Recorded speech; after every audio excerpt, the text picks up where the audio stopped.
Salut les mecs! Aujourd'hui, voilà les gars, on est toujours dans le nouveau garage, c'est en travaux. Il s'est pas passé beaucoup de temps depuis la vidéo de la semaine dernière avec le kart cross, parce qu'on essaye de sortir un maximum de vidéos cet été. Donc ne gueulez pas si ça n'a pas assez avancé à votre goût, les amis. On fait comme on peut. On a juste déballé un petit peu, plus les machines et tout. Là, on est en train de faire un plan, de savoir un peu où vont les choses et tout. Tout à l'heure, on va essayer de mettre un peu les ponts élévateurs en place pour voir, parce que c'est hyper difficile de se rendre compte en fait. Ouais. Donc voilà. Aujourd'hui, les amis, vidéo exceptionnelle. C'est la première fois de ma vie que je fais ça. Je vous explique. En fait, il y a un patron de casse qui m'a contacté il y a longtemps déjà, parce qu'il aimerait bien qu'on travaille ensemble, etc. Et moi, je lui ai dit, est-ce que tu as des VO? Des VO, les amis, c'est des véhicules d'occasion. En casse, ça arrive qu'il y ait des VO, c'est-à-dire des véhicules qui rentrent en panne ou un petit peu accidentés et qui se disent, ça vaut peut-être plus le coup de le vendre entier que en pièces détachées.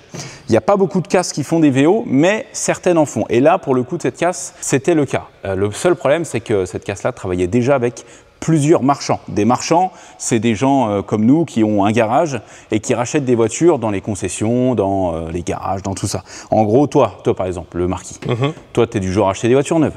Voilà. Toi, un crédit sur 20 ans. Toi, tu as une Opel Corsa, admettons, avec des jantes un peu tuning. Ouais. Je dis ça parce que c'est la stricte vérité, il avait ça. Tu as une Opel Corsa avec des jantes noires un peu tuning. Tu veux acheter une Ford neuve. Ouais. Tu vas chez Ford, tu dis, oh, cette voiture-là, je l'adore. Elle a des grilles sur le pare-choc avant, il me la faut. Okay, ils te disent, oui, pas de problème et tout. Ben, si vous voulez, on reprend votre Corsa. C'est exactement ce qui s'est passé. Comme ça, vous vous embêtez pas. Voilà, nous, on reprend la voiture. On s'occupe de tout. Si ça, on vous la reprend 200 balles. Ah, ils me l'ont repris 1000 balles, je crois. Voilà. Donc la voiture, ils te la reprennent, admettons, ils te la reprennent 1000 €. Eux, ils la revendent 1500 € à un marchand. Et ce marchand, il va faire un petit peu tous les frais, les révisions, tout ce qu'il y a à faire. Et lui, il va la revendre 3000. C'est comme ça que ça marche dans le milieu de l'automobile, les amis, je vous le dis. Donc, le directeur de la casse, il avait déjà 2 marchands avec lesquels il travaillait depuis longtemps et tout. Je lui ai dit, il n'y a pas de problème, je respecte ça, il n'y a aucun souci. Si un jour, tu as un lot de VO que tu rentres qui n'intéresse personne avec peut-être des voitures un peu plus récentes, tu me dis, ça peut potentiellement m'intéresser. Et là, il y a 2 semaines à peu près, il me dit, écoute, j'ai un lot de 5 bagnoles. Si tu veux, j'ai personne dessus, je te fais tel prix, je te parlerai de prix après. Si tu veux, c'est bon. J'ai dit, envoie-moi ton RIB, je paye tout de suite. La seule condition, c'est qu'il faut me faire livrer les voitures. Et il avait un transporteur, donc pas de souci. C'est incroyable. Les voitures ont été livrées, elles sont ici. Maintenant qu'on a un énorme garage avec 2000 m² de terrain, c'est des trucs qu'on peut se permettre, qu'on ne pouvait pas faire avant, donc je suis trop content. Et les amis, vous allez voir que l'achat de VO pour un garage, au niveau chiffre d'affaires, ça peut être très intéressant. Pour l'instant, je ne sais pas, ça se trouve, c'est que des merdes. Mais j'ai dit, vas-y, on prend... Est-ce qu'elles sont roulantes? Excuse-moi, elles sont roulantes, il y a un minimum. Je sais pas. Ok. T'as acheté ça sur le papier? Je sais pas. En fait, j'ai acheté sur photo. Ah, sur photo. Il n'y avait pas la vidéo. J'avais 4 photos de chaque voiture. Il m'a dit que normalement, elle démarre. Après, est-ce qu'elle roule? Je sais pas, mais normalement, elle démarre. Sauf une. Mais ça, c'est un petit bijou. Je ne l'ai pas mis ici, elle est à l'ancien garage encore pour l'instant. Et tu verras, je te la montrerai après. Mais ça, c'est peut-être une voiture que je vais garder moi perso. À ce point? Un petit moment. Elle faisait partie du lot? Ouais, elle était dans le lot. Oh là là. Mais c'est un peu particulier. Okay. Je t'explique après. Donc là, on a 4 voitures qui sont sur le parking là-bas et qu'il faut qu'on regarde un peu. Et je te le dis, je suis arrivé, je me suis retenu comme ça, j'ai dit allez, je vais pas voir, j'attends Marco. J'attends Marco. Donc il y a 4 voitures là-bas, les amis. On va regarder. Est-ce que c'est une bonne affaire? Est-ce que c'est un tas de merde? Un gros tas de merde? Je sais pas. Rassure-moi, est-ce qu'il y en a une au moins là-dedans qui tourne à l'éthanol? Je veux une bagnole qui tourne à l'éthanol. Déjà, c'est 4 essences. Donc déjà, c'est pour l'éthanol, c'est ce qu'il faut. Okay. Je crois pas. En tout cas, j'ai pas l'info. Mais de toute façon, j'ai envie de te dire, on s'en fout parce qu'on a un kit e-Flex Fuel. Ah mais oui. Pour ceux qui savent pas ce que c'est e-Flex Fuel, je vous en parle tout de suite. Donc e-Flex Fuel, c'est une société qui développe et vend des kits éthanol. Pour ceux qui savent pas ce que c'est l'éthanol, c'est le petit pistolet bleu à la pompe. C'est le pistolet bleu qui te fait le plein à 40 balles. C'est-à-dire que le litre, au lieu d'être à 1,75 €, il est à 75 centimes. Et ça, on aime bien. Et l'avantage des kits e-Flex Fuel, c'est que vous pouvez très bien mettre de l'éthanol ou de l'essence. Ça fonctionne sur la plupart des moteurs à essence. Uniquement sur les moteurs essence, pas les moteurs diesel.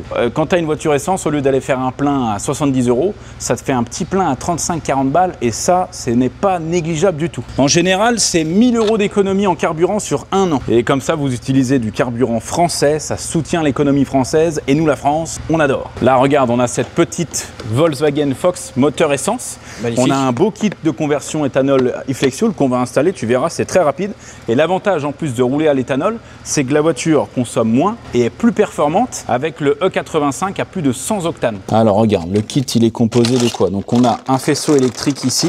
En fait, ça se branche au niveau des injecteurs et ça te fait une sorte de pont. Tu vois, c'est très simple, hein. Ça s'adapte vraiment à énormément de voitures. Là, tu as tous les adaptateurs pour plein de véhicules différents. Ici, on a le boîtier et le capteur pour le carburant ici, tu vois. C'est très simple. Et c'est pas un truc où tu te retrouves en rade ou quoi, parce qu'en France, tu as plus de 4000 stations dans lesquelles tu peux mettre un plein d'éthanol. Alors lui, tu vois, le calculateur là, il vient là. Il faudra qu'on lui trouve une petite place, peut-être, je sais pas là. Il y a assez de longueur de fil, hein, pour faire un truc vraiment nickel. Là, je vais te le brancher vraiment vite fait, comme ça tu vois que c'est très simple. Ici, regarde, on a une petite sonde. Je pense qu'on va l'accrocher ici, au plus près des injecteurs, pour avoir vraiment la bonne température des injecteurs. C'est elle qui va nous aider à doser le niveau d'injection. Ça, c'est très pratique. Alors, tu vois, lui, je vais venir le brancher là directement. Voilà, je fais ça du coup sur les 3 cylindres. Et après, j'ai juste à passer mon faisceau correctement. On a une masse ici qu'on peut brancher un petit peu où on veut sur le moteur. Pareil avec de la longueur, donc on peut se mettre vraiment où on veut, c'est très pratique. Ok, alors ça c'est bon. Moi je le branche ultra rapidement parce que j'ai l'habitude, mais au cas où, pour ceux qui sont pas experts, tu as le petit manuel qui t'explique et tu as vraiment toutes les explications de comment brancher. Franchement, tu verras, c'est super simple. Et une fois que c'est branché, que tout fonctionne, tu as l'application et tu vois tes données en direct, le rapport flux, air, essence, enfin tu as la consommation, tu as toutes les infos. Franchement, c'est top. Là, tout est branché cette fois-ci. Avant de tout fixer vraiment nickel, on s'assure que la voiture démarre et fonctionne comme ça. Mais a priori, ça devrait aller. Prêt? Vas-y. Magnifique. Ok, nickel. Bon, un grand coup de pop. Alors regarde, là j'ai plus qu'à fixer ce petit boîtier. Je pense qu'on va mettre du double face ici sur la boîte à air, au moins on est tranquille. Okay. J'ai fait mon petit passage de câble ici, le branchement des injecteurs. Oh, là, beau. On a la sonde directement ici au niveau des injecteurs, la petite masse ici, la prise au niveau des durites là-bas. On est parfait, c'est nickel, c'est rangé, impeccable. Vous avez un kit qui est complètement homologué en France et même dans le monde. Comme ça, vous êtes tranquille. Je vous mets le site juste ici. Et pour ceux qui ont des voitures un petit peu plus typées circuit ou off-road, vous avez un autre site avec un kit éthanol qui n'est pas homologué, mais qui fonctionne un petit peu différemment. Vu qu'on est des mecs sympas, en plus de vous faire économiser de l'argent à la station, on vous a dégoté un petit code promo TCQR10. Attention, il n'est valable que 2 semaines. Donc ceux qui veulent en profiter, c'est maintenant. Vous avez 10% de remise sur le kit eFlexfuel Blue, c'est-à-dire celui qui est homologué, et même 10% de remise sur le kit qui n'est pas homologué. eFlexfuel Plus. Donc on remercie eFlexfuel pour le sponsoring de cette vidéo. On va aller découvrir le lot de bagnoles de la casse. On ne sait pas, peut-être qu'il y a une des bagnoles qui est convertie à l'éthanol avec eFlexfuel. Mais en plus, elles sont belles. Ah, c'est les 4 là-bas? C'est les 4 qui sont là. Ok. C'est un transporteur qui les a ramenés et tout. Et en plus, je suis un peu deg parce que le transporteur, il avait les papiers. Et en fait, il est reparti avec l'enveloppe avec les papiers. Merde. Ouais. En fait, si tu veux, quand tu as des transports de voitures, alors des voitures comme ça, on s'en fout. Mais quand tu vois des camions, tu sais, qui ont des Audi toutes neuves ou des trucs comme ça, il faut savoir que les transporteurs, ils n'ont pas les clés. Ah bah ouais. Pour éviter les vols. Ah bah ouais, tout ça. Donc, tenez, ouais. vous avez les clés de toutes ces Lamborghini là. Ouais, non, mais tu vois, c'est un petit truc à savoir. Hein. Okay. Alors, du coup, 4 bagnoles là. Je te donne les infos que j'ai, les infos que j'ai pas. Ok. Pour l'instant, les années, j'ai de tête parce que j'ai des photos des cartes grises et tout. Mais et encore, j'ai pas toutes les années. Par contre, celle-ci et celle-ci, batterie naze, je n'ai même pas les kilométrages. Oh la surprise. Les deux, je n'ai pas les kilométrages. Oh la surprise. Avec les IMAT, j'ai pu regarder ce que c'était comme moteur avant d'acheter. Parce que tu sais, tu vas sur des sites, par exemple, tu vas sur Autodoc, tu tapes ton immatriculation, ça te sort le modèle de la voiture avec la motorisation et tout. Ok, t'as les infos. Donc comme ça, ça m'a permis de savoir. Donc là, on a Clio 4, phase 2, je crois 2018. 1,5 litre DCI, ça les gars, c'est le meilleur moteur du monde. Peut-être qu'il est mort. Le 1,5 litre DCI. Okay. 1,5 litre DCI, bah c'est simple, hein, tu fais un plein à 60 €, tu fais 1200 km.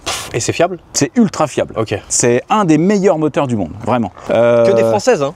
C'est vrai qu'il n'y a que des françaises. Que des caisses françaises. Alors il n'y a que des françaises, et à Macron virement. À part ce moteur-là, tu verras, c'est que des moteurs de merde. D'accord. Que des moteurs de merde. Donc le TEDS, quand il va arriver tout à l'heure, il va me maudire. Ah, ouais. Ah mais vraiment. Donc là, ouais, là, je sais pas du tout ce qu'elle a, celle-ci. Ne démarre pas. Pas de batterie. Moi, c'est les seules infos que j'avais. Pas de batterie. Après, je pense qu'elle est roulante. Elle est juste rentrée à la casse parce qu'il y a un problème au niveau du train arrière. Je vais te montrer ça après. Là, on présente globalement et je te montre ça après. Il faut savoir que de toute façon, sur les 4, il n'y en a aucune qui est nickel. Forcément, puisqu'elles étaient à la casse. Ok. Mais toi, tu te dis, la casse, c'est forcément des bagnoles qui sont broyées. Ouais, c'est ça. Eh ben, pas du tout. Des fois, il y a des voitures qui ont des pannes. Je pense notamment celle-ci, parce que c'est un sacré moteur de merde. Ouais. Et si tu vas chez Renault pour réparer cette panne, ça te coûte 3000 balles. Ok. Les gens, ils n'ont pas les moyens. Ils veulent pas se faire chier à vendre la voiture à un particulier, un professionnel sur le bon coin, parce que ça, c'est une misère. Ils la foutent à la casse. Putain, et ça arrive beaucoup plus que ce qu'on moi croit. j'ai vraiment l'image de la caisse éclatée que tu Parce que là c'est un lot de VO, mais la casse à qui j'ai acheté les bagnoles, il rentre, je sais pas, peut-être 100 VO par mois. C'est énorme, c'est énorme. Putain. Donc, Clio 4 phase 2, 1,5 litre DCI. Ensuite, ici, on a un Renault Capture, 1,2 litre TCE. TCE. Horrible. Essence de chez Renault. Et là, tu sais quoi? Il n'y a pas de batterie, hein, mais je sais déjà ce qu'il y a comme panne. Ah ouais? Je sais déjà. Je sais. Après, niveau esthétique, il est bien. Hein. Ah, par contre, ouais. Mais t'inquiète, on fait le tour après. Okay. Là, on a Peugeot 2008, ouf, je crois que c'est un année 2015. Par contre, celui-là est pas mal parce que c'est un Urban Cross. Tu vois, donc ça veut dire il y a des petites finitions sympas. Normalement, on a le cuir à l'intérieur. Et les trucs de toit là, peut-être, non? Les barres de toit, les jantes, enfin voilà, on fera le tour tout à l'heure. Ça, pareil. Alors ça, même toi, Marco, tu vas savoir de quoi je parle.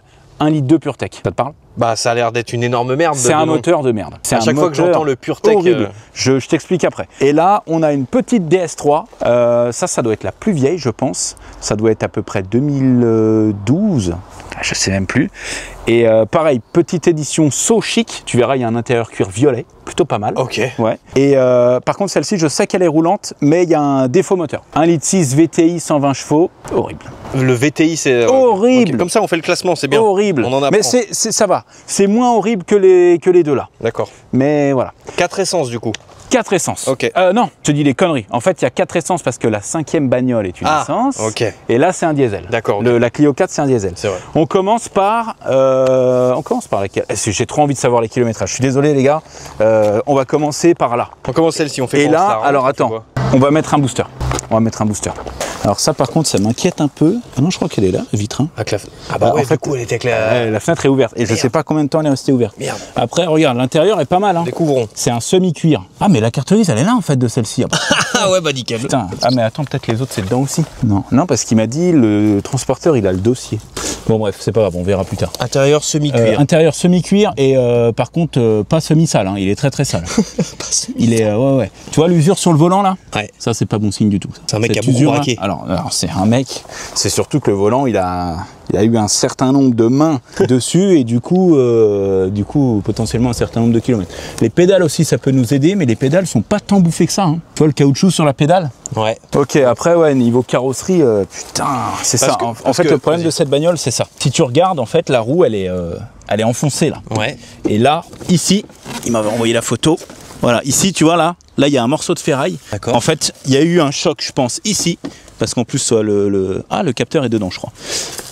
Ça a dû taper comme ça, paf, et ça a dû lui tordre la roue, bizarre quoi. Donc à mon avis, elle, c'est pour ça qu'elle est à la casse. Je pense qu'elle va démarrer. Et je pense vraiment qu'elle va démarrer. À partir de combien de kilomètres tu te dis j'ai fait une bonne affaire? Bah là, genre là, on se dit à la 350 000. En gros, moi celle-ci, je l'ai achetée 1200 € dans l'état. Ok. Voilà, je vais te donner les tarifs au fur et à mesure. Celle-ci, je l'ai achetée 1200 € en l'état. C'est un très très bon prix. Même si je dois changer le moteur parce que en état, hein, attention, avec les pare-chocs propres, la carrosserie refaite et tout, ça vaut à peu près, si elle a, allez, on va dire entre 200 000 et 250 000, ça vaut encore peut-être 6 000. Hein. Ah ouais? Ouais, 5-6 000 je dirais, si elle est propre en carrosserie. Ok. Ah ouais, c'est récent, hein. Tu sais, c'est Clio 4 phase 2, après tu as la Clio 5, mais après tu n'as plus rien, tu vois. Puis la cote des moteurs, des bons moteurs. Ouais, ça, c'est des très très bons moteurs qui sont très recherchés. Okay. Donc ça, je suis pas trop inquiet. Vu l'état, ouais, moi je dis, allez, 240 000 km. Allez, 198. Oh là là. Juste avant les... Juste en dessous des 200 000. Après, vu l'état, peut-être, ça serait un peu plus que toi. Allez, la surprise. Putain, j'ai le booster qui est là-bas.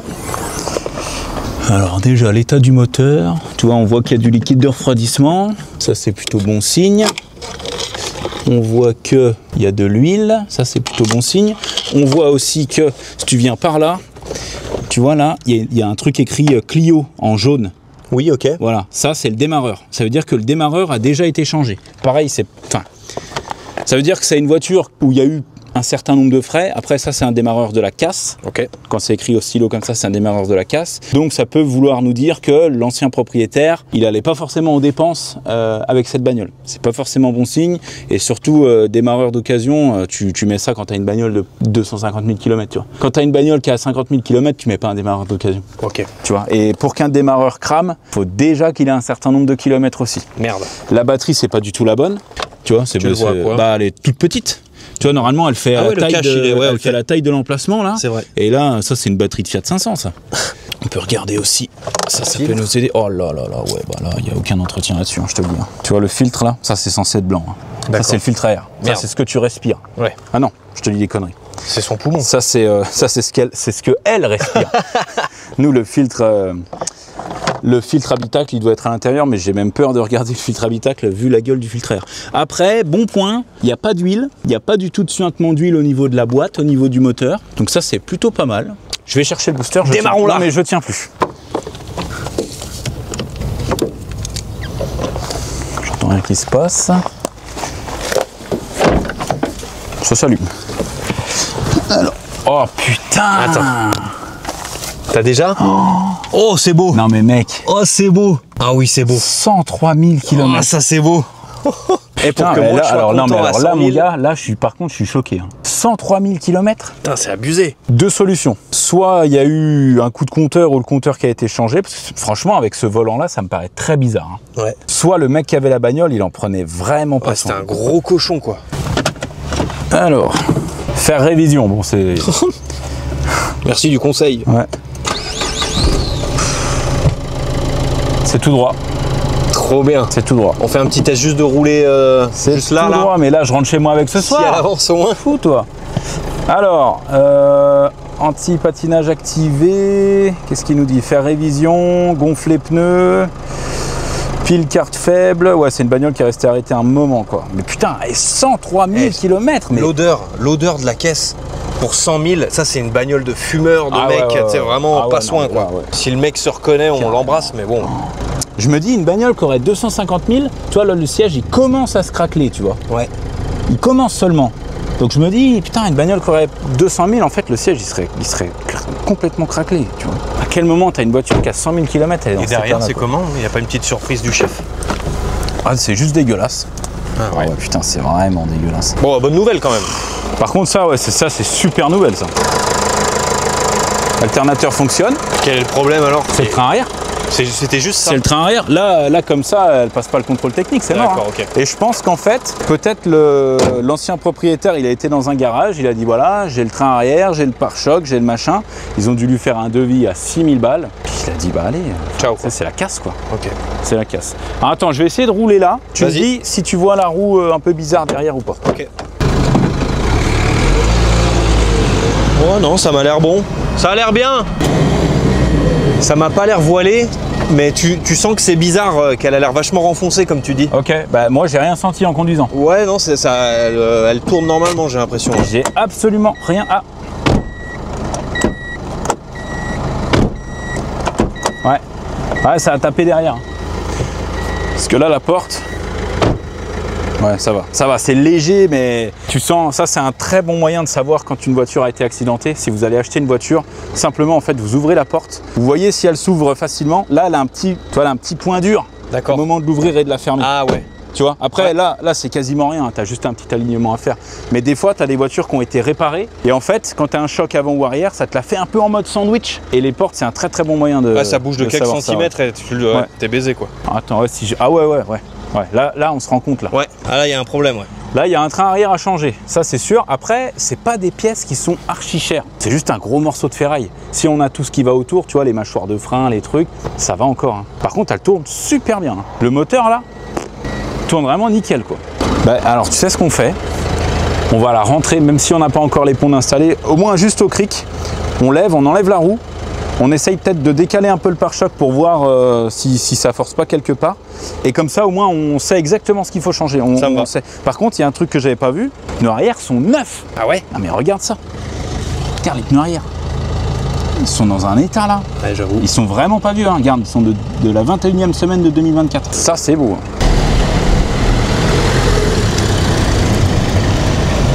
Quand il y aura les ponts installés et tout, ça va être trop bien. Il y a 2 ponts élévateurs dans le machin, on va se faire chier avec un cric quand même. C'est fou, hein. La clim fonctionne. La clim fonctionne, tu te rends compte ou pas? Ouais, c'était un mec qui s'en foutait de sa caisse, mais elle est nickel. Il y a un petit kit sono ou quoi? Non, c'est dans les Clio, c'est comme ça. Ouais. Ah, de base, c'est comme ça. Ouais. Ok, alors, ah merde, putain, il y a un antivol. Petit trésor de coffre. Oh, nickel. Ouais, qu'est-ce qu'on a de beau là-dedans? Belle bâche, il y a là. les pinces. Ah bah tiens, regarde. Tu gagnes des pinces. Magnifique, ça. Regarde-moi ça, ça c'est l'ancien démarreur, je pense. Alors, est-ce qu'ils l'ont gardé parce qu'ils avaient la flemme de le jeter? Sûrement. Un peu de liquide de refroidissement, la roue de secours qui est pas remis. Ouf, et du coup, qui est mort. Putain. Oh, le mec, il a dû rouler avec la roue de secours. Putain. Ça, c'est abusé, ça. Ouais, pas là, il n'y en a pas d'autres, ok. On a 5 trésors de coffre à regarder, hein. C'est vrai. Ça, c'est bien. Hein. C'est vrai. Alors, ce qui m'inquiète, c'est qu'il y a un antivol, il est pas dans le coffre. Ah merde, dans la boîte à gants. Putain. Trésor de boîte à gants. Trésor de boîte à gants. Oh, j'aime bien ce genre de boîte, là. Putain. Ouais, il est là. T'es un génie. T'es un génie. C'est un bruit bizarre là. C'est le terrain de handball. Ouais, ça fait plus un bruit creux. Alors.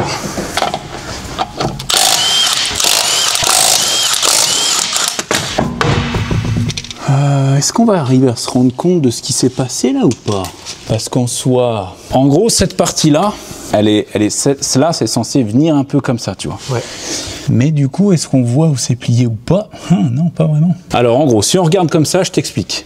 Le train arrière, donc ça c'est notre amortisseur arrière, tu vois, cette grande truc-là. Ici, on a le ressort. Okay. Là, on a notre tambour de frein, ici. Et après, tout ce qu'il y a, tu vois, ce gros tube-là et cette grosse partie qui passe là, yes. Tu vois, c'est tout d'un bloc. Ça fait un gros U. Ça fait un... Oh putain, regarde, je vais même pouvoir te faire un dessin. Ça fait un gros U comme ça.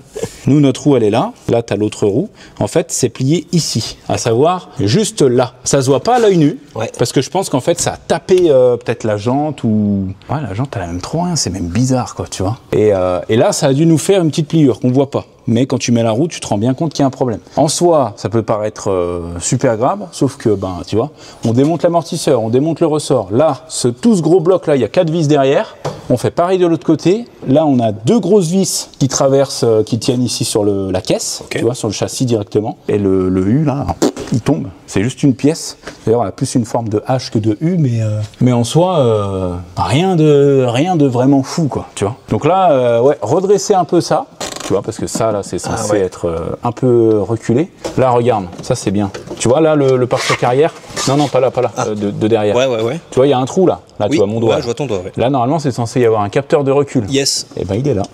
Ah, tu l'as retrouvé? Ouais, il est là. Tu vois, ça va juste le recoller nickel. Ça vaut le prix de la caisse. Là, le pare-choc, en soi, bon, les attaches, elles sont un peu cassées ici, mais je pense qu'il y a peut-être moyen de les refaire. Un peu de mastic, un peu de truc. Sur mon Opel, j'avais fait ça pareil, j'avais niqué le truc derrière et je trouvais avec du scotch dégueulasse, ça s'enlevait sur l'autoroute et tout. Ça m'étonne pas, ça m'étonne pas.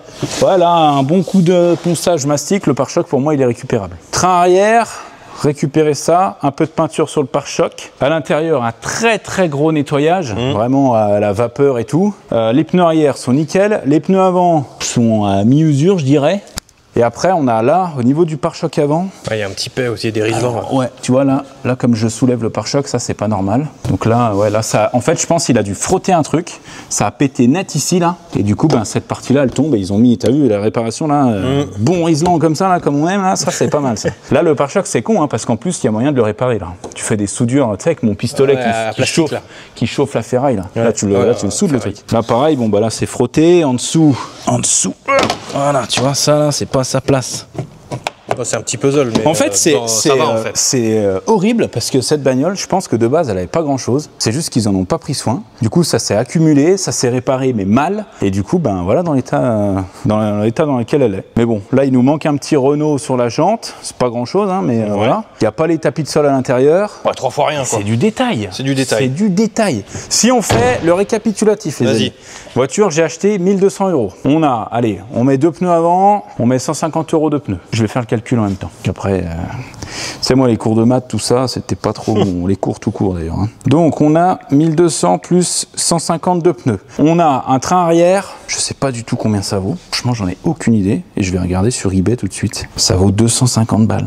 Ok. Tu vois, Regarde. Ah non, Clio 2, Clio 4 phase 2, 259 €. Il est complet. Il est vraiment complet. Il y a même les freins avec, il y a tout. Okay. Il y a tout. 250 balles, magnifique. 250 €, tu te rends compte? Ça les vaut. Hein. Non mais c'est rien du tout. Et 250 € livré. Bon attends, on a 259 exactement. 9 plus, on va dire, peinture et réparation pare-choc avant et arrière. Ça, je pense, tu comptes au moins 350 € par élément. Ça fait 700 €. 700 € plus un nettoyage intérieur. Là, je fais intervenir un professionnel parce que moi déjà, j'ai pas les compétences et j'ai pas les outils. Et en plus, je déteste faire ça. Donc on dit, allez, un gros detailing intérieur vraiment nickel. Ça doit être quoi, 150 balles? Ouais, j'allais dire 200 balles. Mais à peu près, ouais. 150 €. Ouais. 150. Bah ça, le redressage de la caisse derrière, là, du truc, ça, on va le faire nous parce que nous, on est des petits malins. Hein. Autant te dire qu'on va accrocher une corde au Maverick, là. 4 roues motrices, marche arrière à fond. Paf, et tu verras, il va revenir vraiment nickel, le truc. Et une fois qu'on aura fait tout ça, et ben, on a la grosse révision. Ouais. Donc là, on remplace tous les filtres, tous les fluides, le liquide de frein, le liquide de refroidissement, l'huile de boîte, l'huile moteur, tous les filtres, filtre à huile, filtre à air, filtre habitacle, filtre à gasoil. Et puis... Combien une révision comme ça? Alors, 400 balles. Une révision comme ça, si tu l'as fait dans un garage, pour faire vraiment large, on va dire 500 €. Les freins avant, putain, ils sont neufs. Les freins avant, c'est neuf. Ok, donc là, si je te fais le total, on est à moins de 3000 €. 3000 balles. Tout à l'heure, je t'ai dit, ça vaut à peu près 5-6 000. Mais attends, je t'avais dit 250 000 km. Ah oui. Elle a 103 000. Ah oui. J'ai pas dit, par contre, il faut faire une distribution indispensable. Ok. Parce que là, on n'a aucun suivi sur la bagnole. Il faudra vraiment faire une distribution. Distribution comme ça, c'est quoi? C'est 500 balles? En garage, c'est entre 500 et 1000 €. Ouais. On rajoute 500 balles. Ça fait 3500 €. Attention, je t'ai donné les prix garage. Doute bien qu'on va pas se facturer ce prix-là à nous. Hein. Ouais. Mais bon, c'est une voiture qui me reviendra vraiment nickel, parce qu'il y a encore des petits coups de peinture et tout. Je pense à 3000 €. Et du coup, avec ce kilométrage-là, je pense que ça se vend 8000. Oh, Eh, eh, tu te rends compte, là ? bagnole. Alors, il y a un truc par contre, les amis, vous allez me dire en commentaire. Je sais d'avance, voilà. Pourquoi les gens font ça? Ils écrivent sale ou c'est sale? Pourquoi les gens écrivent sale? Et ils écrivent jamais propre quand c'est propre. Ah, ça, par contre, non. Non, je sais pas pourquoi. Dites-nous dans les commentaires, ceux qui font ça, pour quelle raison vous faites ça? Parce que là, vraiment, là, ça m'intéresse, là. Là, il faut qu'on débatte. Et d'ailleurs, j'ai 2 choses pour vous. La première, je vais vous demander de vous abonner, si c'est pas encore fait, parce que bon, là, c'est quand même grosse régalade, hein. Il y a 5000 balles sur la bagnole, hein. Donc, toutes les personnes qui sont pas encore abonnées, les amis, n'hésitez pas à vous abonner à la chaîne. On est là tous les dimanches à 13 h pour vous régaler. Même l'été. Même l'été, même l'hiver. Même quand mon fils est à l'hôpital parce qu'il se fait opérer d'une péritonite. C'est vrai. Voilà, on embrasse Elias. Putain, il s'est fait retirer le tuyau aujourd'hui. Ah, horrible, le pauvre. Horrible. Bon, bref. Deuxième chose, anecdote culture générale. J'adore. Non, mais là, je suis trop content, là. Vas-y. Là, je suis tellement content. Là J'en ai une bien. Vas-y. J'en ai une bien. Est-ce que tu sais d'où viennent, pourquoi les femmes portent des talons? D'où ça vient? Non, du tout. C'est encore un truc ancestral, tu vois bien? Ouais, bien sûr. En fait, c'était pas du tout les femmes à la base qui portaient des talons. C'était des hommes qui faisaient une profession bien spéciale. Quand je te dis talon, tu penses à quel talon? Visualise un talon. Ouais, je vois un talon, ouais. Il est quelle couleur? Noir. Il est noir. Ah, un talon de... ok, Un talon le de talon femme. en lui-même, Non, pas la non, chaussure. non, ok. non, la chaussure en elle-même. Ok. Si je te dis un talon. Ouais, noir, ouais. Talon noir, semelle rouge. C'est connu, un talon noir, semelle rouge, c'est connu. Tu demandes à n'importe qui, visualise un talon dans ta tête, un talon de femme, Ouais. il va dire une chaussure noire vraiment brillante avec une semelle rouge, tu vois. Christian Louboutin. Voilà. Christian, on l'embrasse. On embrasse Christian. Cri-cri, comme on l'appelle chez nous. Ça vient, dis-toi, du... Alors, je sais même pas si c'est Moyen-Âge ou avant, mais c'était les bouchers qui portaient des talons, des chaussures à talons, vraiment, pour ne pas marcher dans le sang des bêtes qui tuaient et qui découpaient. D'accord. Et en fait, la semelle rouge, ça vient de là.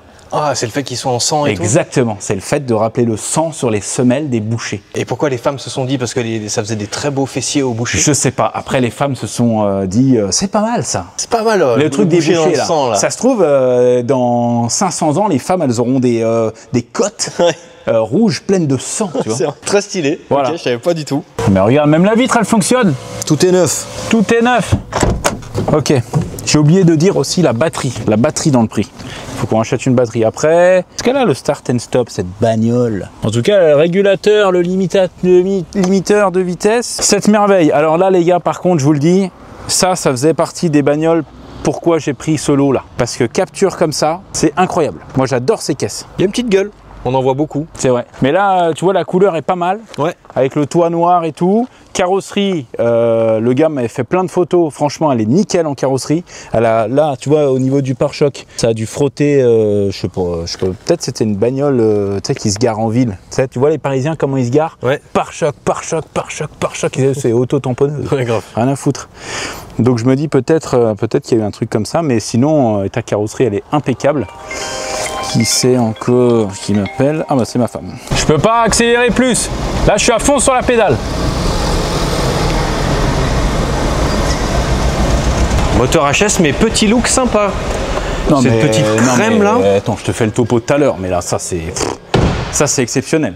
Alors regarde, on va vérifier ensemble. En fait, si tu veux, là, si je branche le diag, il va me sortir raté d'allumage sur un cylindre. Donc tu te dis, ah ben c'est rien, c'est juste une bougie, tu vois. Ou alors au pire c'est une bobine. Ou alors au pire c'est peut-être un injecteur. Si je vérifie, les bobines déjà elles ont été changées. Tu vois les bobines, regarde, ça se voit. Hein. Ok. Les bobines, c'est les 4 qui sont là. Donc ça, les bobines, c'est neuve. Je pense que si je démonte une bougie, les 4 bougies seront neuves. Si je vérifie les injecteurs, injecteur neuf. Je t'explique ce qui s'est passé. Ça, c'était, je vois bien une dame, une comptable, un truc comme ça. Okay. Une dame comptable, cheveux un peu courts. Ouais, un peu carré. Non, pas carré, mais court, un peu la même coupe que moi. D'accord, ok. Grisonnant. D'accord, ok. 55 ans. Ton prénom? Bref, Agathe. Ah, Agathe. Ouais. Très sympa. Mais sympa, très sympa. Ouais. Elle a une activité pendant la semaine, le jeudi. Le jeudi matin, je pense qu'elle va au marché. Ouais. Et le jeudi soir, elle va à la country. Oh, ah, c'est très précis. Hein. Voilà. Très très précis. Qu'est-ce qu'elle a fait cette Agathe? Alors en gros, cette Agathe, si tu veux, donc elle a commencé à avoir la bagnole qui merdait, c'est-à-dire que perte de puissance, voyant moteur, injection à contrôler. Sur les Renault, tu as le message injection à contrôler. Je pense qu'elle a été au garage. Le garage, si c'est pas trop des escrocs, mais c'est tous des escrocs les garagistes, ça c'est bien connu, je pense qu'ils ont dit bah c'est rien madame, c'est les bougies. Donc ils ont dû changer 4 bougies. Ça a fait un moment. Ensuite, elle est revenue parce que le problème était persistant. Ils ont dit bah c'est pas grave madame, c'est les bobines. Donc ils ont changé les 4 bobines parce que avec la valise, si tu branches la valise, ça te dit sur quel cylindre ça merde. Ok. On va le vérifier ensemble et pour le faire comme si on n'avait pas de valise. Je vais te montrer. Donc ils ont changé les 4 bobines parce que si tu vas dans un garage, ils ne changent pas que la bobine qui merde. Hein. Ils changent les 4, comme ça ils prennent de la marge sur les 4 bobines et sur le montage. Agathe, elle est repartie, elle est arrivée à la country, la bagnole merdait. Elle a discuté avec sa copine Karine, ouais la bagnole je sais pas quoi faire, nanana. Karine elle lui a dit non mais attends, t'as été au garage là, t'en as eu pour 700 € là 2 fois, ils doivent te garantir un résultat. Tu vois Karine un peu lunettes comme ça, ouais, carré ouais. noir. Carré noir. Un peu fine, dans un La description. ouais, dans un métier, tu vois, genre DRH. Ouais, un peu strict. Ouais. Ouais. Tu vois, DRH. Donc Agathe, elle est sympa, elle retourne au garage, elle dit voilà, bon, ça va toujours pas et tout. Le mec, il lui dit, bah écoutez, il y a toujours le même voyant qui revient, on va changer les 4 injecteurs, parce que vous avez la voiture qui tourne sur 3 cylindres. Ils ont changé les 4 injecteurs. Agathe, elle est repartie, sauf que toujours rien. Et en fait, si tu veux, la maladie de ces moteurs-là, moi je le connais bien parce que j'en ai déjà refait, j'ai changé un turbo sur un, j'ai changé un kit de distribution sur un autre, et le TEDS, il a déculassé un moteur à moi sur une Mégane, le même moteur. En fait, la maladie de ces moteurs, hormis le turbo et la distribution, là c'est pas ça du tout, c'est les soupapes. Les soupapes ne sont plus étanches, elles se cassent, elles se fissurent, ce qui fait que tu as un défaut d'étanchéité sur un cylindre, ce qui fait que ça te sort un voyant injection à contrôler et un voyant raté d'allumage parce que tu as un cylindre qui, entre guillemets, n'a plus de compression. Ok, l'air il passe par la petite fissure. Exactement, l'air il passe, ton truc n'est plus étanche et donc ton moteur il tourne plus rond correctement. Sauf que c'est traître. Et là, je ne veux pas cracher sur les collègues parce que le voyant qui sort, c'est vraiment un raté de combustion. Donc ça peut très bien être juste une bougie. Ça peut très bien être juste une bobine. Ça peut très bien être juste un injecteur. Ok. Sauf que voilà, 9 chances sur 10, tout est changé. 9 chances sur 10 que ça soit une soupape qui merde. Et ça, bah, tu fais par élimination en fait. Ouais. Tu fais d'abord le moins cher, les bougies, ensuite tu fais les bobines et ensuite tu fais les injecteurs. Et si c'est toujours pas ça, et ben voilà, là tu déculasses, tu changes le joint de culasse, le kit de distribution, j'ai déjà dit le joint de culasse, les vis de culasse, tu fais rectifier la culasse parce que du moment que la culasse est démontée, tu la fais rectifier, tu ne remontes jamais une culasse d'occasion qui n'est pas rectifiée. Donc ça engendre un peu des frais. Je pense qu'en garage, ça c'est un truc que tu peux facilement payer 1500-2000 €. Hein. Ok, et qu'est-ce qui justifie le fait que ces soupapes soient plus étanches, je pense que c'est des défauts de fabrication, des fournisseurs. fournisseur matière qui est de utilisée Renault. qui réagit mal Voilà. au Parce que moi, combustion. en fait, j'ai acheté une Mégane il n'y a pas longtemps qui avait exactement le même problème. Tout avait été changé. Et du coup, le TED, c'est lui qui m'a dit là-dessus, c'est les soupapes et tout. On a démonté. Effectivement, il y avait une soupape qui était un petit peu cassée. J'ai été chez Renault. Ils m'ont dit, on n'a plus de dispo. Ces soupapes-là, on ne peut pas les avoir. J'ai été obligé de les prendre sur Internet, sur eBay ou un truc comme ça. Et depuis, on a changé les soupapes et la voiture roule super bien. Mais c'est un problème qui est récurrent sur ces machines-là. Donc, je fais le diagnostic vraiment rapido. Mais je vous dis, il y a 9 chances sur 10 que ça soit ça. Et d'après ce que je vois, vraiment, c'est ça. Ouais, ça a l'air tout neuf, du coup, c'est forcément... Les injecteurs sont neufs. Les injecteurs, c'est toujours ce que tu changes en dernier parce que c'est très cher, ces injecteurs-là. Là, les bobines sont neuves. Tu mets pas des bobines neuves avec des vieilles bougies, donc forcément, les bougies ont été changées. C'est une voiture qui a été entretenue, ça se voit. Tu vois, la batterie est neuve. Enfin, voilà, au niveau du moteur, tout est nickel. Le liquide de refroidissement, c'est impeccable. Donc là, c'est vraiment un problème moteur. Tiens, le Tezzo, tu tombes très bien.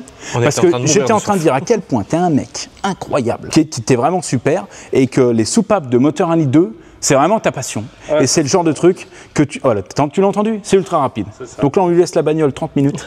Non, mais ça, le TED, ça, c'est... C'est rapide, ça. Combien vous facturez ça en garage?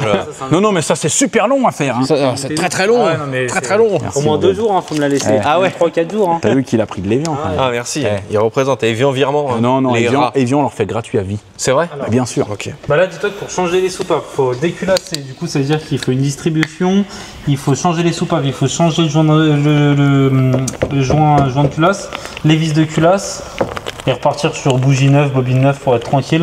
Voir s'il n'y a pas un injecteur qui reste ouvert. Tu attendais. Et en vrai, à peu près 2000 €. Ce que j'ai dit, 1500. Il a dit exactement la même chose. Les mots pareils. Tu te rends compte à quel point on est connecté, le Il Tezzo. avait juste pas l'eau dans la main. À vérifier, turbo, parce que là-dessus c'est une maladie, le turbo il se grippe et Ouais, mais là je l'ai démarré, j'ai mis 4 minutes à rentrer dans le truc, hein. Elle tourne sur 2 cylindres. Là. ah, elle tourne super bien quoi pour un TCE. Il y a un gars, une fois, il m'a vendu une voiture avec un moteur 1,2 litre PureTech. Donc là, il y a 1,2 litre PureTech, c'est des 3 cylindres. Il m'a dit, par contre, je te préviens, la bagnole a un problème, elle tourne sur 3 cylindres. Ah, Je dis, ah bah nickel. ah bah nickel. Alors regarde, imaginons, on se dit qu'on n'a pas d'appareil de diagnostic. Parce que le diag, c'est facile, hein. Tu branches, ça te dit tel machin, tel truc. Regarde comment on fait, je vais te montrer. D'abord, première étape, c'est de démarrer la bagnole. Après, on souffle dans le pot. Tu peux. Ok, donc la bagnole est démarrée. Déjà, premier indice, le ralenti, il est trop bas. Ok. Tu vois, la bagnole, elle est un peu à 2 doigts de caler, là. Ouais. Putain, mais elle est belle. Oh, ça, c'est vraiment une bagnole de fou. Hein. Alors, regarde. Là, j'ai les 4 cylindres. Tu vois, le moteur, il tourne pas très rond. Et il a des petites chutes de tension. Parce que le problème avec les soupapes, c'est qu'elles peuvent très bien être juste fissurées. C'est-à-dire que suivant la température du moteur, machin, elle va être à peu près étanche. Le truc va à peu près rouler correctement. Et puis en chauffant, ça va se dilater un petit peu. Ça va aller... Alors regarde, tu vois là, déjà ouais, tu vois comment ça fait? Alors regarde ce qu'on fait. On débranche une bobine. S'il y a un changement, ça veut dire que, a priori, le cylindre qu'on a coupé, il fonctionnait bien. Alors regarde, là c'est le cylindre, on va dire le numéro 1. T'as vu comment ça a fait? Ok. Celui-là, a priori, il fonctionne bien. Donc il nous sert à faire tourner le truc. Voilà. Celui-là,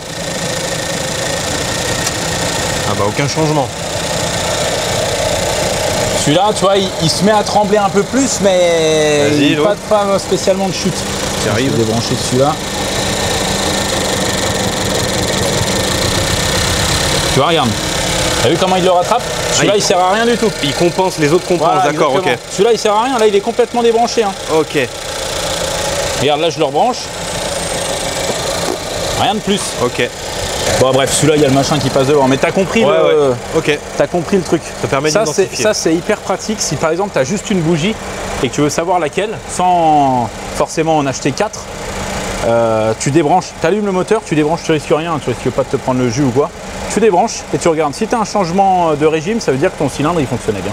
Très Donc là, stylé. a priori, là, on a même 2 cylindres qui déconnent plein pot. Ok. Oh, les astuces du dev, Voilà. c'est gratuit sur YouTube. Ça, c'est gratuitement, c'est pour le peuple, ça. Profitez, on donne, profitez.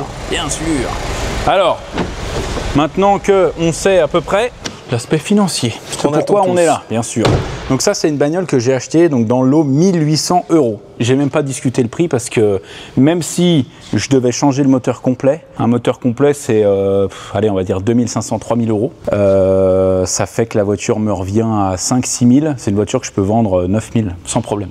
Au kilométrage. Alors avec ce kilométrage-là, peut-être même plus, je sais pas, j'ai pas checké, mais en tout cas, vu l'année, l'état carrosserie, enfin les options et tout, voilà. Donc en plus là, le moteur, il est pas vraiment HS complètement, tu vois, il est roulant, c'est juste qu'il y a un problème de soupape. Et les soupapes, le TED, ça coûte combien les soupapes? Il est au téléphone. Comme d'hab, j'ai envie de dire. Non, les soupapes, c'est pas très cher. Je crois que c'était peut-être 25 € la soupape. Oh ouais. Comme ça. Après, il y en a... il a pour du temps, quoi. Il y en a 4 par cylindre. Donc, tu as les soupapes d'admission et les soupapes d'échappement. Et je crois que c'est les soupapes. Je crois que c'est les soupapes d'admission qui déconnent. Sans certitude, mais... Quand tu changes une soupape d'admission, tu changes forcément une Pas forcément, pas forcément. Ça peut être en fait, individuel. tu démontes la culasse, tu la retournes, tu regardes l'état de tes soupapes. Si tu vois un morceau cassé, un truc, tu sais que c'est cette soupape-là. Après, le mieux, c'est quand même de changer toutes les soupapes parce que t'as pas envie de le redémonter dans 2 mois, le truc, tu vois. D'accord, ok. Donc le mieux, c'est de changer toutes les soupapes, de roder toutes les soupapes, de mettre un joint de culasse neuf en faisant rectifier la culasse, en changeant les vis de culasse parce que c'est des vis, tu sais, qui se serrent vraiment au couple, vraiment nickel. Et c'est des vis, en fait, quand tu les serres, elles ont tendance à s'étirer. Tu vois. Et le problème, c'est que quand tu les desserres et que tu les resserres, ben c'est plus tout à fait la même vis. Ce qui fait que si tu resserres un deuxième coup au couple de serrage, et ben peut-être que ta culasse sera pas bien serrée et peut-être que ça va te flinguer ton joint de culasse prématurément. Autant tout changer en neuf, comme le joint de culasse voilà, à chaque fois. La mécanique, c'est des fois t'as pas le choix, il faut tout changer parce que sinon, si tu fais que du bricolage, surtout avec des moteurs qui ont des problèmes comme ça, des moteurs un peu capricieux, il y a certaines marques de bagnoles. Tu peux, tu vois, par exemple, je pense à Farine de Blé qui remonte les trucs, tu sais, sur des Volvo, des machins comme ça c'est des moteurs très costauds. Mais après, des petits moteurs TCE comme ça qui ont tendance à avoir des petits problèmes, le mieux c'est quand même de respecter les procédures et tout. Donc 4 soupapes. Donc là, 100 balles, quoi, allez, attends, si on fait le calcul, un kit distribution, là-dessus c'est pas très cher, ça doit être 150 €. Un joint de culasse, ça coûte rien, ça doit coûter 25 €. Des vis de culasse, il y en a peut-être pour aller 75 balles.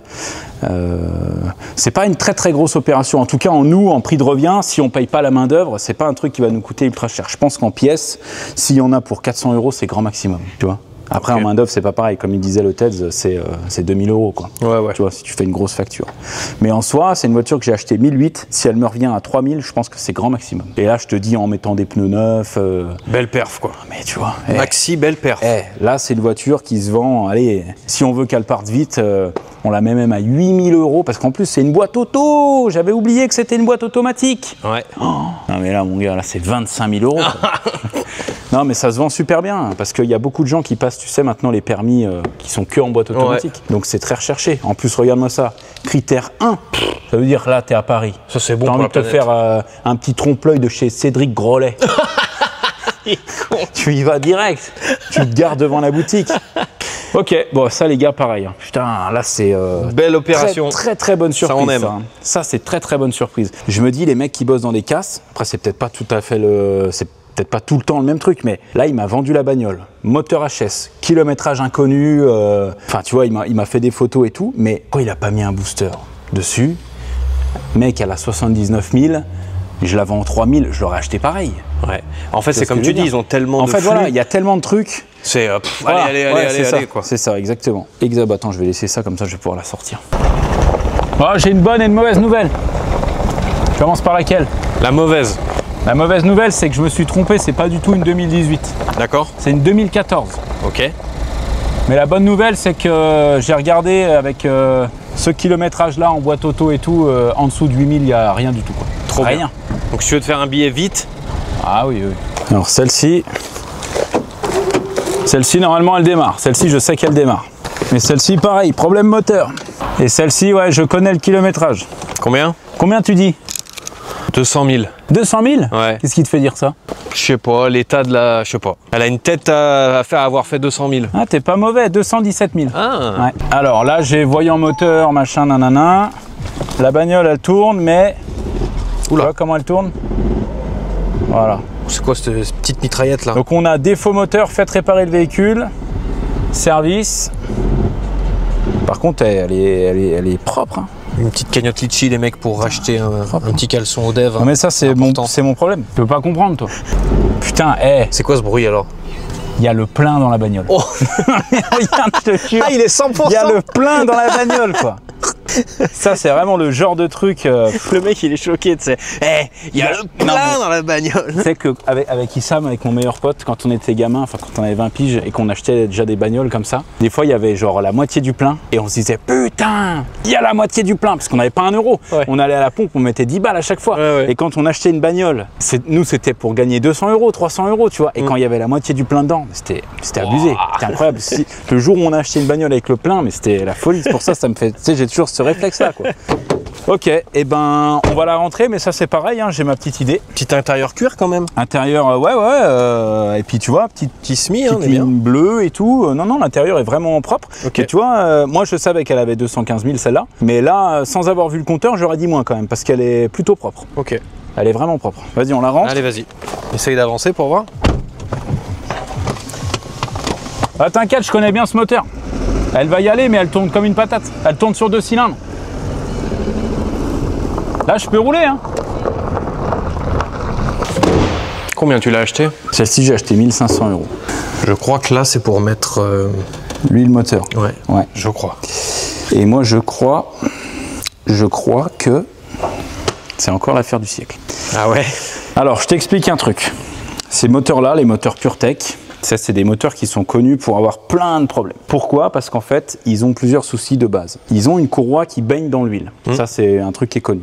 Le problème, c'est pas ça. C'est pas que la courroie, elle baigne dans l'huile. Le problème, c'est qu'en fait, ces moteurs, ils ont des problèmes de segmentation. C'est-à-dire que au niveau de ton piston, tu as des segments dessus qui te font l'étanchéité entre le haut, c'est-à-dire là où tu as ta combustion, et le bas, là où tu as ta lubrification. Et en fait, vu que ces segments ne sont plus étanches, bah, tu as de l'huile qui passe en haut dans l'essence et tu as de l'essence qui va en bas dans l'huile. Et là où c'est dangereux, c'est qu'en fait, je vais commencer par le fait que l'essence descende dans l'huile, c'est qu'en fait ta courroie elle baigne dans cette huile. Et l'essence, elle n'est pas censée être là. L'essence, elle va venir te bouffer un petit peu de ta courroie. Corrosif. Exactement. Okay. Et vu que c'est une courroie en caoutchouc, l'essence, elle va venir te gratouiller, te mâchouiller, te grignoter, tel un rat. Elle va te grignoter un petit peu ta courroie. Alors, à l'œil nu, et en plus la courroie est nickel. À l'œil nu, tu verras rien, sauf si tu as une courroie qui a 150 000 km, elle va être un peu craquelée. Mais en fait, c'est des minuscules particules de plastique qui vont s'accumuler dans ton huile. Et en bas, dans ton carter d'huile, donc là où tu as ta réserve d'huile que ton moteur il vient chercher, tu as ce qu'on appelle une crépine. C'est un peu comme un tamis qu'on utilise en cuisine. Et l'huile, elle passe là-dedans pour filtrer. Sauf qu'en fait, à force de passer là-dedans, qu'il y ait des particules de plastique, ça bouche un petit peu le truc au fur et à mesure. Et de plus en plus, ça se bouche jusqu'au moment où tu n'as plus assez de passage d'huile pour que la lubrification de ton moteur soit vraiment nickel. Et donc, ça serre. Voilà, tu as des moteurs qui serrent. Ah ouais. Là, c'est pas un moteur serré parce qu'elle démarre, elle tourne sur 2 cylindres. Là, on a 2 solutions. Et j'opte vraiment pour la deuxième solution. Et ce qui me fait dire ça, c'est ce message ici. Huile moteur. Je t'explique. Putain, c'est une vidéo vraiment explicative. Ouais, j'adore. En gros, ces moteurs-là, ils ont des problèmes de courroie de distribution, ils ont des problèmes de bobine et de bougie, et ils ont des problèmes de segmentation. Là, ça pourrait très bien être une bougie ou une bobine. Mais j'ose quand même espérer que si c'était juste une bougie ou une bobine, ça se répare très facilement. On peut déjà regarder la gueule que ça. Alors déjà, bon, alors ça se peut que ça soit ça, hein, parce que là, c'est des pièces d'origine. Tu vois, il y a le logo Peugeot Citroën ici. D'accord. Donc ça, les bobines sont d'origine. Après, peut-être que les bougies sont un petit peu pourries. Ça, c'est possible aussi. Mais ça coûte pas très cher. Ça, on peut le changer, c'est facile. Ce que je t'expliquais tout à l'heure, c'est que ton problème de segmentation, il fait que l'essence va dans l'huile, mais que l'huile va dans l'essence. En soi, c'est pas dramatique, parce que ton huile, elle est cramée au moment de ton explosion. C'est juste que tu as la voiture qui fume un peu plus, et c'est là où ça nous intéresse, que tu as une consommation d'huile. Donc, que tu dois assez souvent remettre de l'huile moteur. L'huile moteur. Pourquoi il y aurait une flèche ici avec huile moteur? Peut-être parce que la personne qui avait cette voiture n'était pas experte en mécanique, expert ou experte, il devait remettre de l'huile assez souvent. Okay. Je vois pas pourquoi, sinon ça serait marqué huile moteur. En ici. gros comme ça. Voilà, en gros comme ça. Ça veut dire qu'à un moment donné, il y a quelqu'un qui lui a dit mais si tu remets de l'huile souvent, machin, tiens, mets ça, comme ça tu le sais, c'est ici, c'est là qu'on met l'huile moteur. À mon avis, c'était peut-être à une personne âgée ou quelque chose comme ça. Je vais regarder, ça c'est un autre truc indicatif, peut-être que dans le coffre il y a des bidons d'huile. Alors. Non mais le devin. Non mais Dave Copperfield. J'en ai marre. C'est une journée de fou là. Putain, c'est incroyable. Là c'est une journée quand même incroyable. Hein. Là-dedans il y a de l'huile. Et là il n'y en a plus. Ok. Grand consommateur d'huile. Alors, je sais exactement ce qui s'est passé. Je le sais. C'est un moteur qui a un problème, il bouffe énormément d'huile. J'avais la même bagnole que je louais. Et à chaque fois, je devais dire à mes locataires, je viens de remettre de l'huile. Si vous voyez, il y a un voyant qui vient ou quoi, c'est juste le niveau d'huile. Ne paniquez pas. Et je leur donnais toujours un petit bidon. Donc en gros, je pense que la personne qui avait cette voiture, il devait toujours remettre de l'huile. Genre une fois par mois, voire une fois par semaine, suivant les kilomètres que tu fais. Ils ont dû aller chez Peugeot. Chez Peugeot, ils ont dû lui dire, je pense qu'ils lui ont changé le kit de distribution parce que la courroie, quand je regarde par là, c'est dommage, tu vas pas le voir avec le boîtier, mais on voit encore toutes les écritures et tout, elle est vraiment nickel. T'arrives à voir comme ça? Ouais, moi je le vois parce que j'ai des yeux supersoniques. Hein. Ok. Mais ouais, on voit encore toutes les écritures sur la courroie et tout. Je pense que chez Peugeot ou dans un autre garage, hein, ils ont dû lui dire, voilà, ça c'est un moteur qui a un problème, la bagnole a plus de 200 000 km, il faut démonter les pistons, refaire la segmentation, etc. Ça coûterait trop cher. Et je pense qu'en fait, bah, ils se sont dit, vas-y, on la dégage, quoi. On dégage la bagnole. Le moteur est mort, il bouffe de l'huile, il bouffe trop d'huile. Et je pense que si on contrôle le niveau d'huile, il va être bas, et je pense que si on remet de l'huile, elle va y aller. Oh, la démonstration. Ah, mais parce que la démo je te dis, du mec. j'avais une 2008, le même moteur, c'était comme ça. J'avais des locataires, ils m'appelaient quand ils faisaient vraiment beaucoup de routes en un week-end. Tu vois, par exemple, les mecs qui descendaient à Barcelone, ils remontaient, ils m'appelaient en me disant voilà, on a un voyant qui s'est allumé, voyant moteur, défaillance moteur, qu'est-ce qu'on doit faire? Et je leur disais, ne paniquez pas. C'est juste le niveau d'huile. Et en fait, la bagnole se met en sécurité. Et elle tourne, elle se met en mode dégradé. Vas-y, remets de l'huile, je suis trop chaud. Non, mais voilà. Si c'est ça, c'est incroyable. Je chope juste un chiffon. Vas-y. Pour voir. Elle est belle ta brosse à chiottes là, le TED. Hein. Ouais, stylé, hein. Le TED, sauteur à la perche professionnel. Ah, Jean Galfionne. C'est un vrai nom de gars de sauteur à la perche? Jean Galfionne, ouais, c'est à l'époque dans les années 90, c'était l'ancien champion du monde. Ah ouais, belle perche. Il nettoie la charpente. Belle, vraiment belle perche. Hein. Ah ouais, très sympa. J'ai trouvé un petit chiffon il va bien. Pour essuyer l'huile. Si c'est ça, les gens vont pas y croire.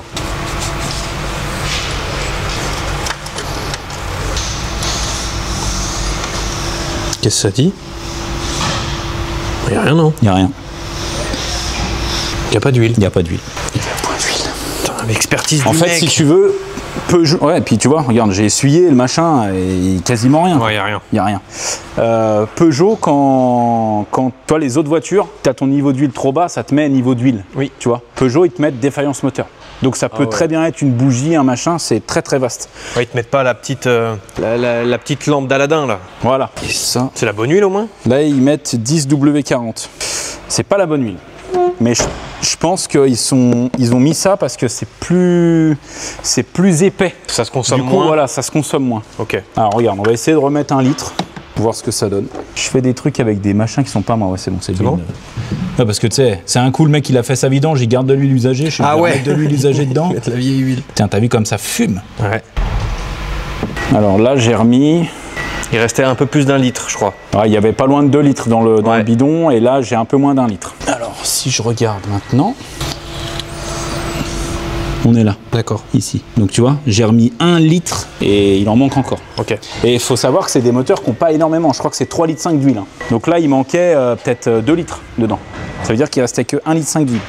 Je remets un petit peu et on essaie de démarrer. Tu fais quoi? J'ai la flemme d'aller chercher le diag pour effacer le voyant. Donc je mets 10 coups de contact. Normalement, le calculateur se réinitialise et normalement, ça devrait effacer mon voyant moteur, si tout va bien. Oh, les techniques. Prêt? Ouais. Tu vois le voyant? Ah, il vient de partir, oui, on l'a vu. Voilà. Voilà. Il nous sort les cheat codes de GTA non, mais 5. là, la semaine prochaine, je ferme le garage, ça sert plus à rien. Les gens peuvent tout faire maintenant. La clim, elle fonctionne. La clim, c'est un des trucs que je regarde pour savoir si une bagnole elle est suivie un minimum ou pas, tu vois. Ok. Parce que la clim, c'est vraiment le truc que tu recharges si tu t'occupes un minimum de la bagnole, quoi, tu vois. C'est incroyable. Bon, après, là, j'ai résolu le problème, comme je te disais, pour le moment. Temporairement. Après, pas il va falloir que je roule avec la voiture pour essayer de me rendre compte la consommation d'huile qu'il faut. Mais bouge pas, parce que, comme je te disais tout à l'heure, là, le problème, c'est la segmentation. Mais il y a une solution pour éviter justement de démonter les pistons pour changer la segmentation et tout. Le TED, là, c'est moteur PureTech. C'est quoi qui se passe sur les segments? C'est qu'il y a du dépôt dessus? Alors en fait, l'essence elle bouffe un morceau de courroie Ouais. et les petits morceaux de courroie, ils viennent se mettre dans la segmentation. Ok, voilà, c'est ça. Ok. Voilà. Sauf que, il y a un produit qui existe, et je vais aller chercher la bombe. Il y a un produit qui existe, nous on l'utilise à chaque fois qu'on achète et qu'on revend un PureTech pour nettoyer la segmentation, et c'est un produit qui est très efficace. Il y a une petite procédure pour pouvoir s'en servir. En gros, il faut que tu mettes tes pistons à une certaine ouverture, tu pulvérises du produit dedans, tu laisses agir un moment, tu fais ça dans les 3 cylindres. Après, tu démarres la bagnole, tu la fais tourner le temps qu'elle chauffe et tout. Et après, tu vidanges, parce que le produit, il se retrouve dans ton huile, justement, et ça a tendance à te bouffer la courroie à une vitesse de folie. C'est pour ça qu'il faut vraiment vidanger, changer le filtre à huile. Mais bouge pas, je vais te chercher la bombe, comme ça, je te montre. Et ça peut servir à énormément de personnes qui ont des moteurs PureTech et qui ont une grosse consommation d'huile. Parce que même si tu auras toujours une consommation d'huile sur un PureTech, là, si ça se trouve, le truc, il consomme 3 litres au 100 km, et ben, ça peut nous réduire à 0,3 litres au 100 km. Okay. Non, mais c'est vraiment... stylé. Je vais le chercher comme ça tu vois.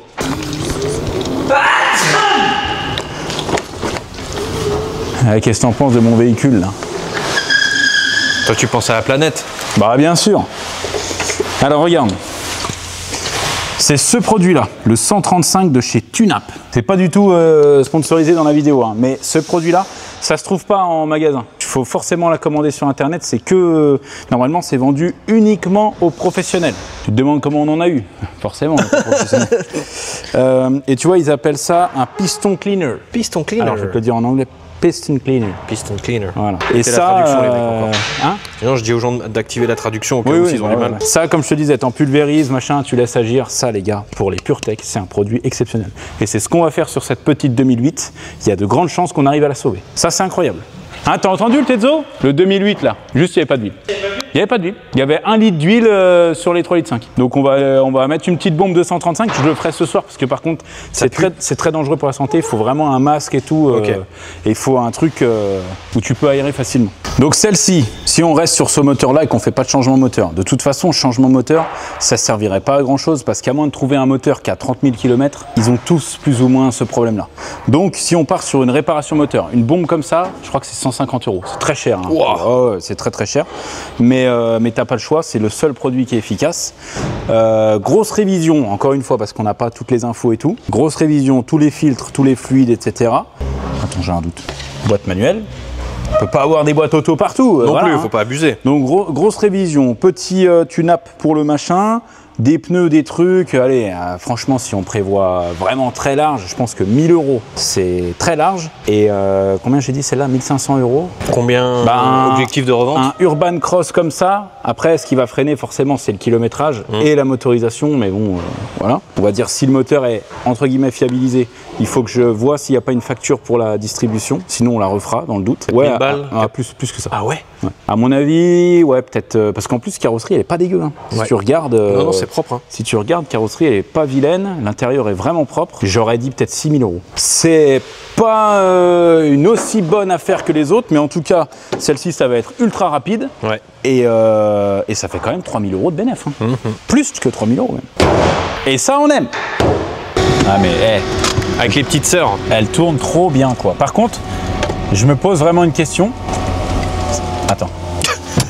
Il va fermer la fenêtre au nez. C'est qui fait le plein avant d'amener la bagnole à la casse? Bah c'est que c'est arrivé juste après la pompe, hein. C'est pas volontaire. Hein. Non mais ouais, enfin il s'est dit allez je fais le plein, on va faire une bonne journée. En fait ce que je me dis c'est s'il y a le voyant, s'il y a le message huile moteur, ça veut dire que c'est pas la première fois que ça leur arrive que la bagnole tombe en rade à cause de l'huile. Ouais. Donc ils le savaient. Tu vois, c'est juste ils en ont eu plein le cul de dépenser, je sais pas, peut-être 200 € d'huile par mois. Ils se sont dit vas-y cette bagnole c'est un gouffre, c'est chiant de tout le temps devoir remettre de l'huile, vas-y le moteur il est mort, on la fout à la casse. Ouais. Mais du coup, pourquoi tu fais le plein avant? C'est bizarre. À moins que soit comme mon père. Mon père, en dessous de la moitié, il est pas bien. Ah ouais? Parce que lui, sa hantise, c'est de tomber en panne. C'était peut-être quelqu'un comme mon père, tu vois. Et peut-être ils ont acheté une autre bagnole, ils sont fortunés comme toi, ils font le plein. Et du coup, je sais pas. Ça, de toute façon, on n'aura jamais la réponse. Je vais chercher la clé. Ah ok, d'accord.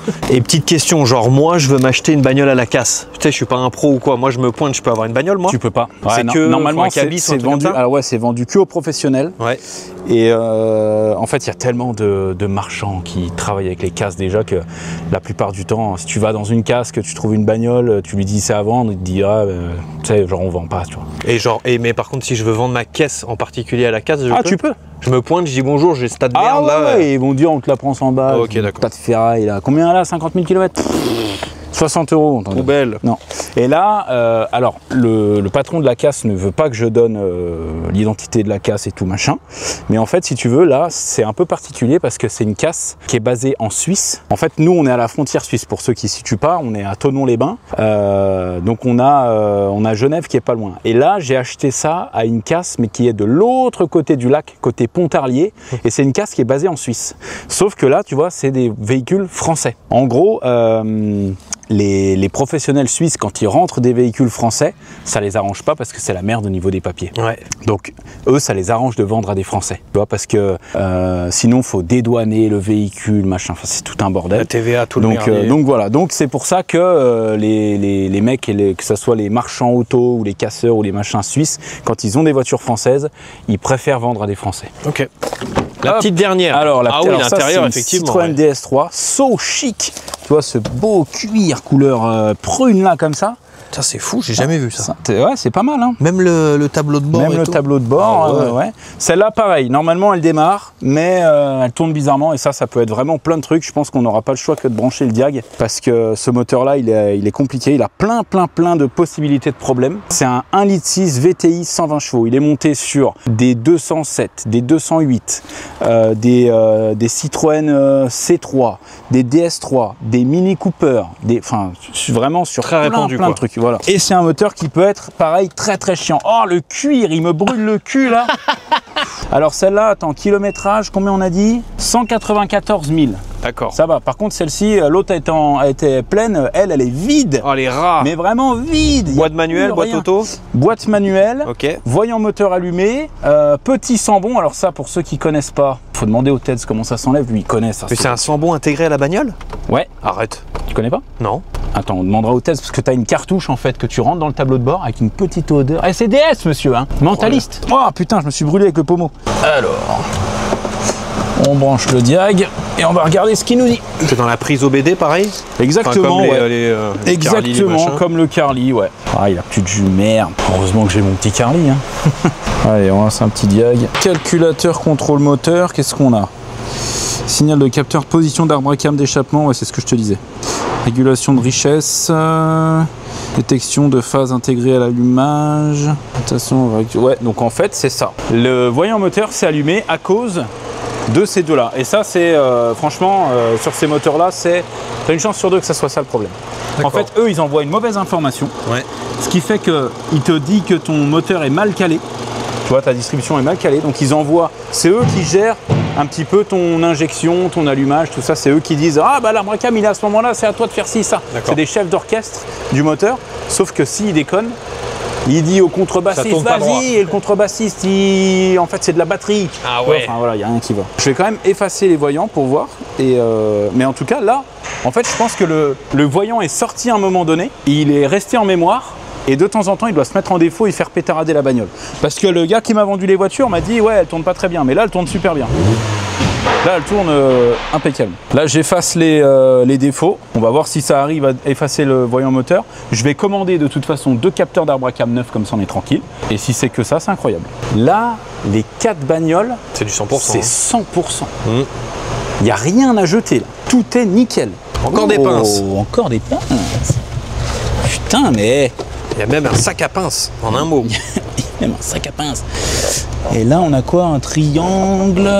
Une microfibre neuve. Et regarde-moi ça. Oh, un truc en... Un chicha. Ouais. Ça a marché? Bah, en fait, je l'ai effacé. Et j'ai fait une accélération, il s'est rallumé tout de suite. D'accord. Donc il y a un capteur qui est mort. Il y a un capteur qui est naze. Mais c'est bien, au moins ça nous certifie que c'est bien juste un capteur. Parce que là, elle tourne nickel. Hein. Combien ça fait du coup en pièces, tout ça là? Ça va coûter 20 €. Ça coûte rien. Là, les 2 capteurs. Le TEDS, combien les 2 capteurs d'arbre à cam là-dessus? C'est juste les 2 capteurs, ça va être entre 25 et 30 €. Ouais, tu vois, allez, 30 balles le capteur, ça fait 60 €. Là, pareil, grosse révision, à voir si le kitchen a été fait ou pas. Il y a 2 pneus à l'arrière qui sont pas très beaux. Il y a un bon nettoyage et un bon lustrage parce que tu vois, ça a pris le soleil là en haut là. Tu vois, c'est devenu tout terne. Mais ça se rattrape bien ou au pire, il faut juste le revernir. À l'intérieur, il y a un gros nettoyage à faire. fixer un petit peu, tu vois, ça là, c'est juste ça qui vient là. Tu vois, les fixer. On a compris. Enfin bon, bref. Gros nettoyage intérieur. Ça, c'est une bagnole que j'ai acheté 1000 €. Et franchement, bon, elle a 194 000 km, ça commence à faire un petit peu. Mais je pense que c'est une voiture que je peux vendre facilement 3500, 4000. Tu te rends compte? Oh là là, le bénéf en 4 Que des bagnoles. trucs de fou, quoi. Il y a du boulot. Hein. Il y a du taf. Voilà. Alors celle-ci, niveau taf, je te le dis, c'est 0. C'est celle qui a le moins de boulot, je pense. La 2008, pareil, c'est une matinée de boulot, révision, machin, le traitement. La Clio, il y a un peu de boulot. Ouais. La Clio, faut changer le train arrière et tout. La Capture, c'est là où il y a le plus de taf parce qu'il faut déculasser. Mais la cinquième bagnole que je vais t'emmener voir tout de suite, là par contre, il y a réellement du boulot, mais c'est pour la bonne cause. Ce petit garage là, ouais, pour ceux qui se posent la question, les amis, on ne rend pas le local. Hein. Ici, on tourne les vidéos YouTube, ça va être un studio incroyable.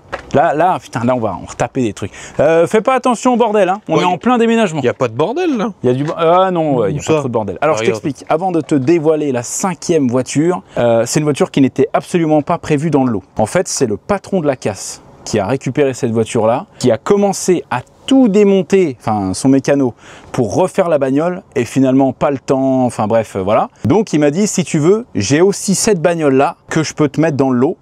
Donc je l'ai payé un peu plus cher, je l'ai payé, je sais plus combien je l'ai payé. Le Ted, il sait. 5 chiffres ou moins? À moins. Ah ouais? Ah non, non, à non. moins. Ah non. Je crois que je l'ai payé 3500. Arrête. Je sais plus. Regarde-moi cette merveille. Bon là, ça va pas trop te parler, mais regarde. Bah si, quand même. Regarde-moi ça. Belle Audi TT, là, comme ça, cabriolet. Ça, on adore. Alors, en gros, ça va être compliqué de se frayer un passage, mais là, il n'y a plus de moteur dans la bagnole. Le moteur, il est démonté, tout est dans la caisse. Tiens, regarde, on peut aller voir. Parce que t'as pas l'air de me croire, vraiment. On va y aller, on va y aller. Tout ça. Regarde-moi ça. Voilà, super, on est bien. Regarde-moi ça.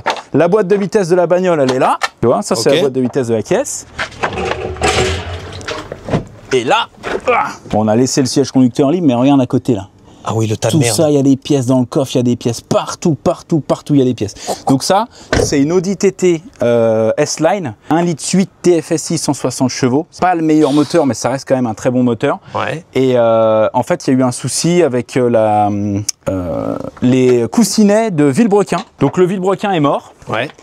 Le moteur est ouvert complètement, les pistons sont sortis, machin, nan. J'ai dit ça au Ted, il m'a dit, oh, c'est rien. C'est rien du tout ça. 20 minutes. Il m'a dit, tu rachètes un Villebrequin, tu rachètes des coussinets de bielle, des coussinets de Villebrequin. Il m'a dit, ils sont comment les pistons? Je lui ai dit, les pistons, ils sont nickel. Il m'a dit, ok, tu rachètes une segmentation, un joint de culasse, des vis de culasse, un kit de distribution, un embrayage neuf. Enfin bon, bref, voilà. Vraie bagnole. Hein. Non mais elle a un flow vraiment pas mal cette caisse. Ah ouais. Tu vois, cabriolet comme ça et tout, là, pour cet été. Bon, c'est bientôt la fin de l'été, mais...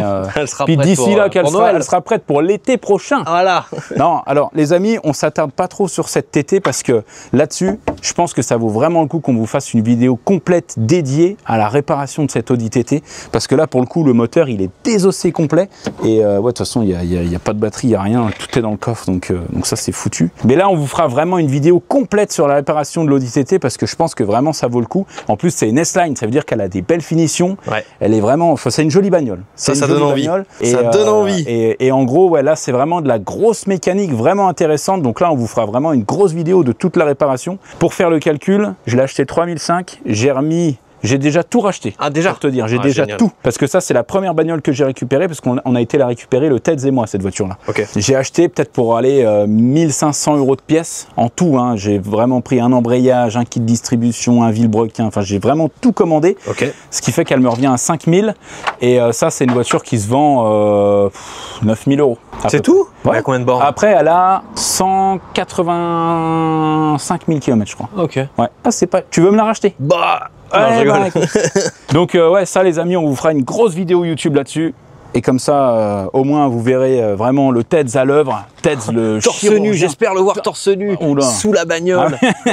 Ah, elle est belle ta perche, hein. Ça c'est une belle perche, hein. Très belle perche. Bon les amis, j'espère que vous avez kiffé cette petite vidéo de liste des véhicules de la casse. Alors là, je vous le dis, c'est 100%. Tout est incroyable. Ça ne se passe pas toujours comme ça les amis. Ne croyez pas.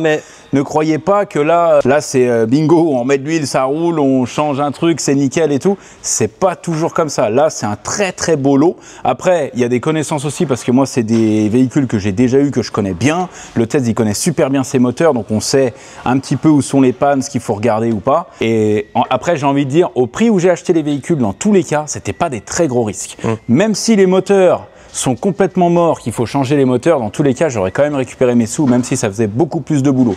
Là, c'est des très bonnes affaires, donc je suis très très content de ça. Et si j'ai d'autres, bien sûr que si j'ai d'autres lots de véhicules, j'en achèterai, vu que maintenant on a la place. Wow. Donc ça, c'est magnifique. Les amis, j'espère que vous avez kiffé. N'hésitez pas, ceux qui veulent se lancer dans l'achat-revente, vous pouvez y aller, il faut prendre des risques dans la vie.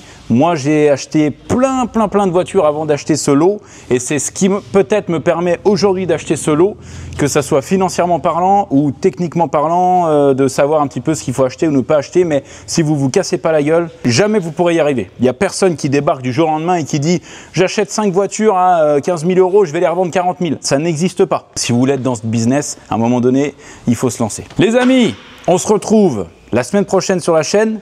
Prenez soin de vous. Ah ouais, non mais toi, t'es... Oh, il a cassé son truc, voilà. Ah putain, je le savais.